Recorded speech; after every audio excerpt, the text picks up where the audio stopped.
여러분 안녕하십니까. 광주 MBC 뉴스투데이입니다. 먼저 오늘의 주요 뉴스입니다. 경북 예천군 의원들의 추태 이후 관행적으로 관광을 다녀오는 지방의원 해외 연수가 다시 도마에 오르고 있습니다.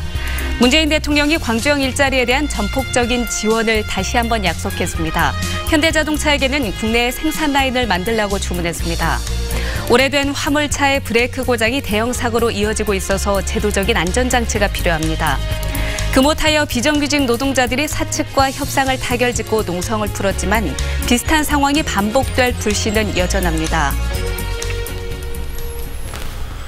경북 예천군 의원들이 캐나다에서 보인 추태로 지방의원들의 해외 연수가 다시 도마에 오르고 있습니다. 이른바 선진 문물을 배워오겠다며 해외 연수를 다녀오는 것은 우리 지역 지방의원들도 마찬가지입니다. 그런데 뭘 배우고 왔는지, 의정 활동에 어떤 도움이 되는지에 대해서는 의원들 스스로도 제대로 답을 내리지 못했습니다. 우정훈 기자가 취재했습니다. 민선 7기가 시작된 지 5개월 만인 지난해 11월 장성군 의원 8명 전원은 말레이시아와 싱가포르로 4박 6일 국외 연수를 다녀왔습니다. 여기에 들어간 세금은 1인당 190만 원씩 2,800만 원이 들어갔습니다. 말레이시아와 싱가포르의 문화관광 정책을 배우고 물관리 실태를 벤치마킹하겠다는 게 목적이었습니다. 연수를 갔다 온 다음 장성군의 정책에 어떻게 반영됐는가를 물었습니다. 저희들이 싱가포르에 가서 슈퍼마켓을 가봤어요.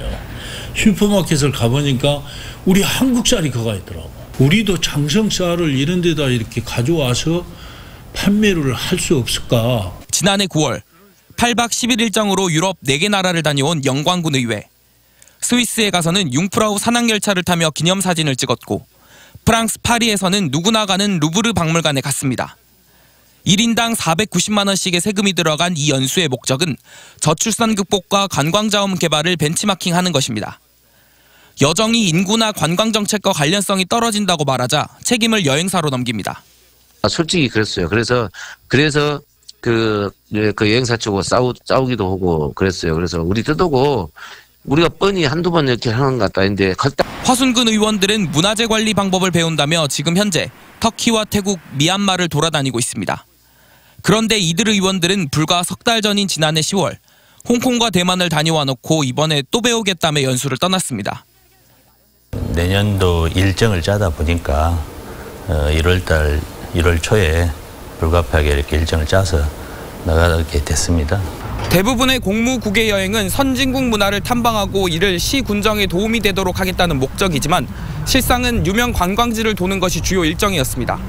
외유성 연수를 근절하기 위해서는 진짜 배움의 계기로 삼을 수 있도록 지방 의원들의 해외 연수를 전문기관에 외주화하는 것이 필요하다는 지적입니다. 의원이 못 찾아요. 전문위원이 못 찾습니다. 전문기관들을 그래서 만들어야 된다는 거예요. 네. 거기에 흡사할 만한, 배워올 만한. 네. 그래야 이과수 폭포를 안 가죠. 잊을만 하면 반복되는 지방 의원들의 해외 연수 외유성 논란. 유권자들에게 분노와 허탈함을 주지 않기 위한 근본적 대책 마련이 시급합니다. MBC 뉴스 우종훈입니다. 광주 환경운동연합이 황룡강 장록습지의 국가습지보호구역 지정이 지역 정치권의 개발 논리로 중단될 위기에 처했다고 주장했습니다. 환경운동연합은 자치단체와 지역 정치권이 장록습지 보호구역 지정 문제를 주민의 이익과 대결하는 구도로 몰아가서는 안 된다는 성명을 냈습니다. 원시적 자연 환경을 유지하고 있는 장록습지와 관련해 국립습지센터는 보존이 필요하다는 조사 결과를 내고도 습지 계획 수립 건의를 유보한 바 있습니다.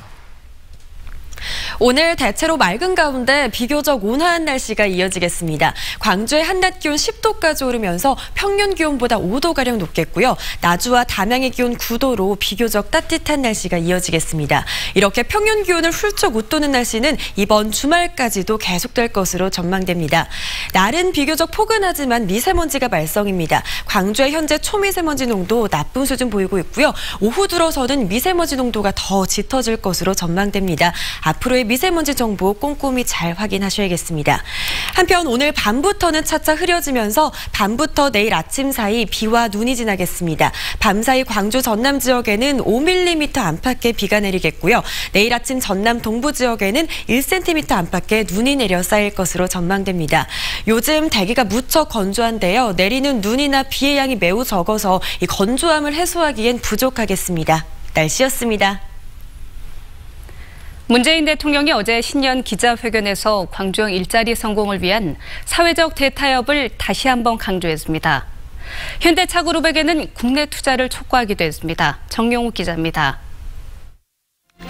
광주형 일자리의 해법을 묻는 질문에 문재인 대통령은 다시 한번 사회적 대타협을 강조하며 정부의 아낌없는 지원을 약속했습니다.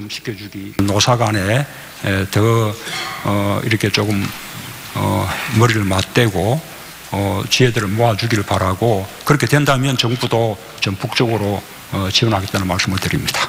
협상이 타결되면 현대차가 광주에서 생산할 차종이 당장은 경 SUV이지만 문 대통령은 전기차와 수소차 등 미래형 자동차 쪽으로 경쟁력을 키워야 한다고 말했습니다. 또 현대차가 국내에 생산 라인을 설치한 게 언제인지 기억이 안 날 만큼 까마득하다며 국내 투자를 주문했습니다.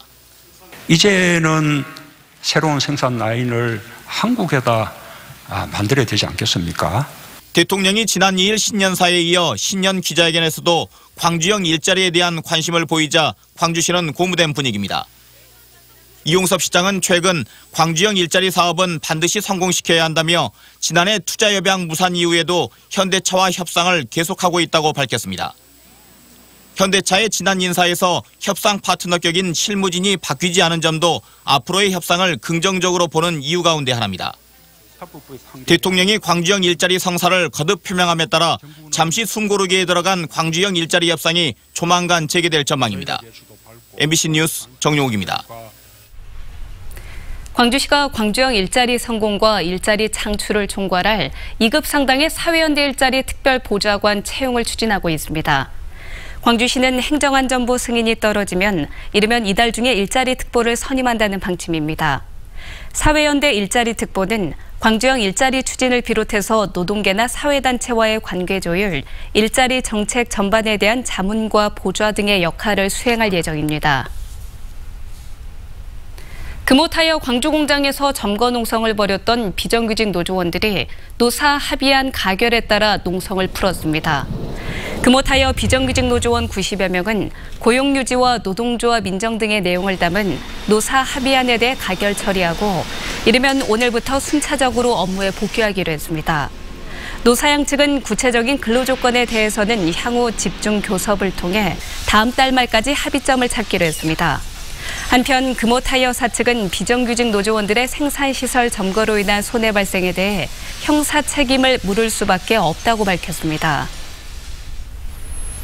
이틀 전 광주에서 9명의 사상자를 낸 비탈길의 화물차 사고는 브레이크 문제 때문이 아닌가 의심이 듭니다. 오래된 화물차들의 경우에 브레이크 고장이 종종 대형 사고로 이어지고 있습니다. 남궁욱 기자가 취재했습니다. 자동차 검사소에 5톤 화물차가 들어서고 있습니다. 운행을 시작한 지 오래된 화물차들이 바퀴와 브레이크 성능을 점검받고 있습니다.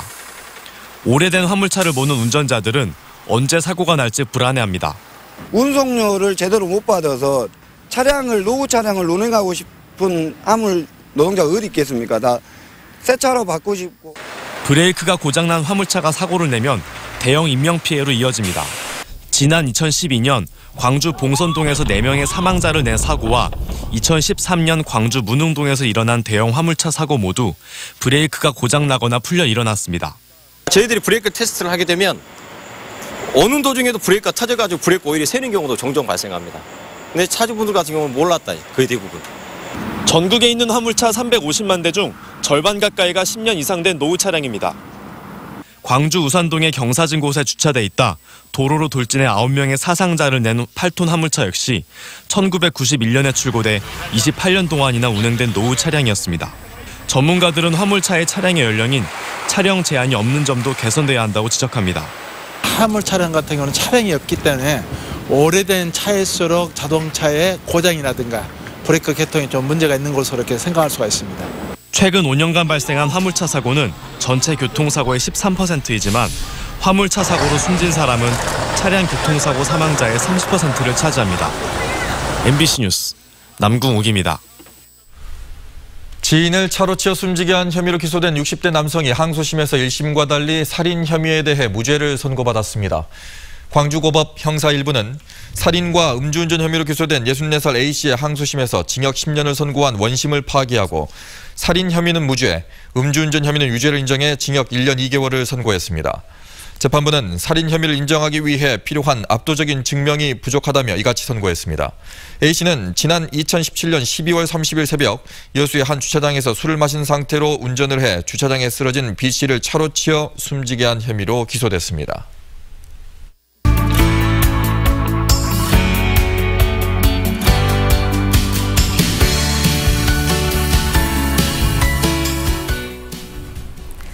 우리 지역에는 호모 시네마쿠스라는 별명을 가진 유명한 영화광이 있습니다. 광주 독립영화관의 프로그래머로 일하고 있는 조대영 씨인데요. 최근 조대영 씨의 영화평을 묶은 책 영화 롭다가 발간됐습니다. 이미지 뉴스 리포터가 만나고 왔습니다. 안녕하세요. 반갑습니다. 안녕하세요. 지금 이렇게 방안을 보니까 DVD도 굉장히 많고요. 또 책들도 이렇게 많이 있는데 예. 영화 관련 DVD는 몇 장 정도 되나요? 뒤에 보이는 DVD가 한 2,000장 정도 되고요. DVD 말고 또 제가 따로 그 창고가 하나가 있는데 거기에 비디오가 5만 장 정도가 이렇게 보관을 하고 있습니다. 5만 장이요? 예. 그러면 언제부터 이렇게 영화에 좀 관심을 갖게 되셨어요? 제가 90년 7월에 그 단기사병으로 군 복무를 시작을 했거든요. 그래서 91년 3월 달에 제가 모임 하나를 만들어요. 방위병 그 복무를 하면서 하나 만든 모임이 있는데 그 모임이 구펠라스라는 모임인데 방위병들 끝나고 퇴근하면은 이렇게 술만 먹고 이렇게 하지 말고 같이 좀 이렇게 영화도 보고 공연 같은 거 보면서 좀 같이 토론 좀 해보자. 그렇게 해서 시작된 모임이 구펠라스라는 모임인데 그게 이제 영화 모임이었던 거죠. 그때부터 조금 영화에 대해서 좀 깊은 관심을 갖다 보니까 지금까지 한 30년 정도 이게 영화에 대해서 끈을 놓지 않고 계속해서 영화에 대한 관심을 가지고 있는 것 같습니다. 사실 선생님께서는 우리 지역에서 좀 많이 알려진 영화광이시잖아요. 예, 예. 그럼 이렇게 영화를 좀 특별히 좋아하게 된 이유가 있으세요? 저도 똑같이 시작했겠죠. 중고등학교 때 야한 영화, 액션 영화 이런 영화들 보다가 네. 서두에 제가 이야기 드렸듯이 방위 받으면서 모임 하나를 만든 모임이 영화 모임이었는데 영화 모임에 회장을 하면서 아무래도 그 회원들보다는 영화도 더 많이 봐야 되고 영화 책도 좀 더 많이 봐야 되고 좀 더 깊은 관심을 가져야 될 거 아니겠어요? 그때부터 조금 더 다른 사람들보다는 영화에 대해서 좀 진지하게 접근을 했던 것이 남들보다 영화를 좀 더 깊은 사랑을 갖게 되는 어떤 그런 배경이 아닌가 싶습니다. 그래서 그런지 이제 영화평도 좀 많이 쓰시고 해서 예. 이번에 그 영화평을 묶은 책이 나왔잖아요. 예. 제목이 영화롭다인데 그렇습니다. 이게 어떤 뜻이에요? 영화롭다라는 말은 아름답다, 빛난다, 이런 뜻을 담고 있을 텐데 일단 그 영화롭다는 말이 너무 좋았고요. 근데 그 책을 제목으로 이제 선정을 하면서 영화 다음에 쉼표를 넣어가지고 영화롭다라는 느낌, 영화롭다가 가지고 있는 그 아름답고 빛난다는 이 뜻도 포함되어 있지만은 영화에 대한 어떤 평을 다양한 영화에 대한 영화 평을 담고 있다는 어떤 그런 중의적인 뜻을 담고 있다고 보시면 맞을 것 같습니다. 네. 책 말미에 당해 최고의 영화 10편 이렇게 또 선정이 되어 있더라고요. 그렇습니다. 그 10편 중에서 가장 또 마음에 남는 영화는 어떤 건가요? 보이우드란 영화가 있어요. 아, 네. 그렇죠. 이 소년 주인공의 9살부터 해가지고 20살 성인이 될 때까지 12년을 이렇게 쭉 따라가는 영화인데 다큐멘터리가 아니고 극영화예요. 극적으로 그 소년의 삶을 잘 녹여내고 있는 점이 너무 좋고 영화가 따지고 보면 시간 예술이거든요. 시간을 조작을 해가지고 영화가 한 편이 만들어지는데 보이우드의 매력 중에 하나는 그 실시간을 그대로 영화가 담고 있다는 점이 굉장히 영화 매니아로서 굉장히 저한테는 조금 저를 좀 자극시키는 영화라고 할 수 있습니다. 저도 감동적으로 봤던 영화인데 예. 반갑습니다, 괜히. 네, 그러면은 이렇게 영화인으로서 좀 다양한 활동들을 해오셨는데 혹시 이루고 싶은 목표나 꿈이 있으세요? 제가 DVD도 모으고 있고 또 영화 책들도 모으고 있고 또 영화가 또 인문학을 기본으로 하는 어떤 예술 장르잖아요. 그래서 제가 지금 이런 자료들을 계속 모으고 있는 거는 결국에는 제가 영화 도서관을 꿈꾸고 있거든요. 이런 자료들을 계속 하나하나 잘 모아서 나중에 이 자료들을 광주 시민들하고 함께 공유하려고 하는 그런 뜻을 가지고 있어요. 그래서 제 궁극적인 뜻은 영화 도서관에 조금 이렇게 방점을 찍힐 것 같습니다. 알겠습니다. 오늘 말씀 잘 들었습니다. 고맙습니다. 네, 감사합니다. 아시아 문화전당이 중앙아시아 5나라와 함께 이야기 그림책 5권을 한국어와 러시아어로 펴냈습니다. 이번에 출간된 이야기 그림책은 카자흐스탄과 우즈베키스탄 등 중앙아시아 5개 나라 작가들이 각국의 특색 있는 이야기를 쓰고 한국의 작가들이 그림을 더하는 방식으로 제작됐습니다. 문화전당은 국내 서점을 통해 그림책을 유통하고 중앙아시아 5개 나라 문화부에도 책을 전달할 계획입니다. 광주 시립미술관이 대중성과 개방성을 강화해서 시민 중심의 미술관으로 거듭나겠다는 내용의 혁신 계획을 발표했습니다. 광주 시립미술관은 미술관 리모델링을 통해 개방형 아카이브와 라운지 등 수요자 중심의 복합 문화공간을 조성하고 공간 디자인을 통해서 미술관의 매력을 더하겠다고 밝혔습니다. 또 올해는 국립현대미술관이 소장하고 있는 남도의 명품을 중심으로 남도의 예술전을 개최하고 만화로 보여주는 대한민국 100년전 등 다양한 기획전도 선보이기로 했습니다.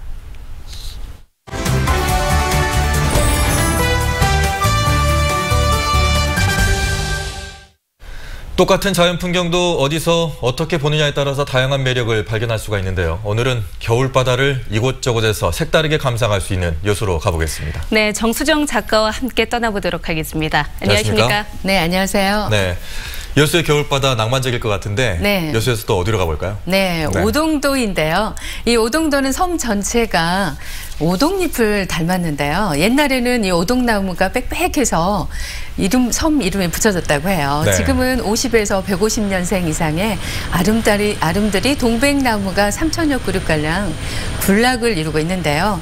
오동도 하면 동백꽃이 가장 먼저 떠오르는 이유이기도 하죠. 네. 이렇게 아름다운 여수 바다를 배경으로 해서 붉은 동백꽃이 지금 탐스럽게 이렇게 피기 시작하면서 유혹을 하고 있는 때가 바로 1월인데요. 네. 검푸른 바다 위 한가운데 이렇게 추위를 이겨내고 그리고 또 붉은 동백꽃이 피어오르기 시작한 요맘때가 가장 아름답습니다. 네. 그리고 오동도에는 동백나무 말고도 이렇게 해송과 생달나무 그리고 다양한 수목이 이렇게 자생하고 있는데요. 생태 자료를 또 살펴볼 수 있게 해서 또 자녀들의 학습에도 많은 도움이 됩니다. 네. 이 오동도는 세계박람회장 근처에서 볼 것이 많잖아요. 네. 이 둘러볼 만한 것 그리고 둘러보면서 같이 즐길 수 있는 팁 같은 것도 같이 알려주시죠. 있습니다. 짚라인과 비슷한데요. 손을 잡지 않고 타는 스카이플라잉입니다. 아쿠아리움에서 그리고 주제관까지 바다 위를 건너서 왕복 300m 정도 되는데요. 1시간 정도 간격으로 이야기 가능하고요. 그리고 연중 무휴입니다. 네. 또 국제관 하면 또 테디베어 뮤지엄도 이곳에서 진행이 되고요. 그리고 또 여수 박람회장의 최고의 볼거리라고 볼 수 있죠.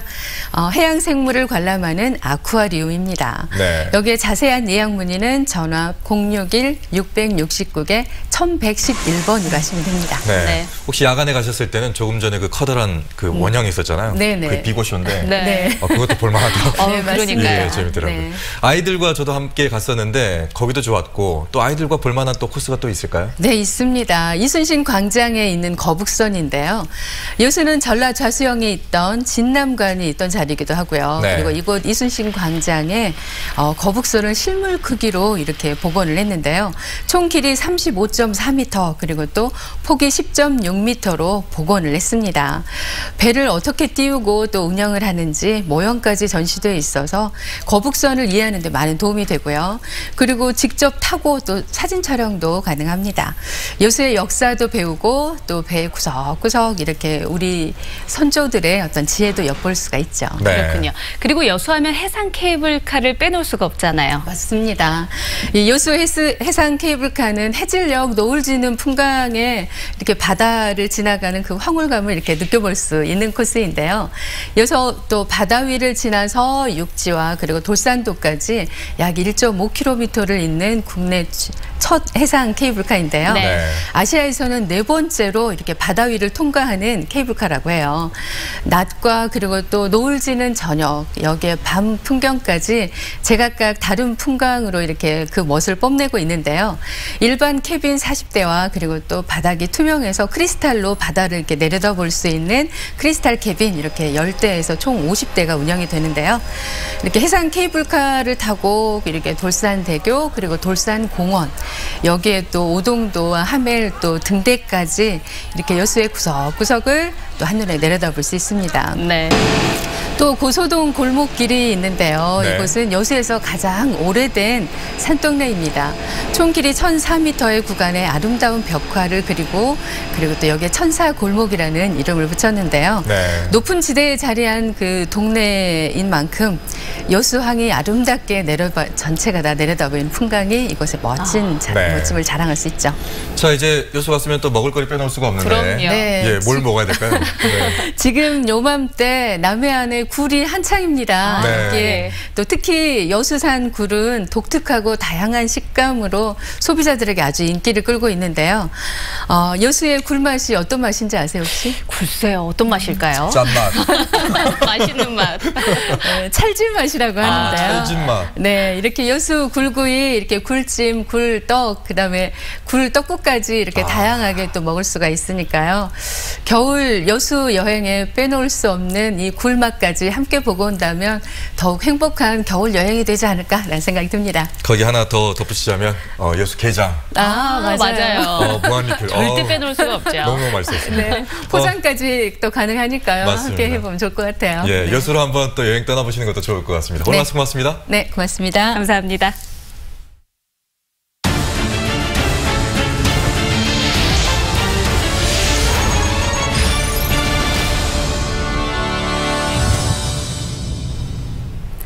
무등산자락의 개발 행위 허가가 까다로워집니다. 광주 동구는 무등산자락 훼손을 막기 위해 전문가와 관련 부서 협의를 거쳐 개발 업무 매뉴얼을 마련하고 엄격히 적용한다는 방침을 세웠습니다. 동구는 또 산수 지산동 일원의 무등산자락은 건축 허가 전에 경관 심의를 받도록 광주시의 관련 조례 개정을 건의할 방침입니다. 물 산업 육성의 핵심 기관이 될 한국물기증원 유치원이 광주를 비롯한 3파전으로 진행되고 있습니다. 광주시에 따르면 환경부는 광주와 대구, 인천 3곳으로 후보지를 압축하고 이달 안에 설립위원회를 열어서 인증원 입지를 최종 결정할 예정입니다. 광주시는 인천의 환경산업연구단지, 대구의 물산업 클러스터 등 물산업기관이 이미 들어서 있는 점을 들어 지역 간 균형 차원에서 광주 유치를 강조하고 있습니다. 지난해 광주 지역에서 일어난 화재 건수와 인명피해는 전년에 비해 줄었지만 재산피해는 늘어난 것으로 나타났습니다.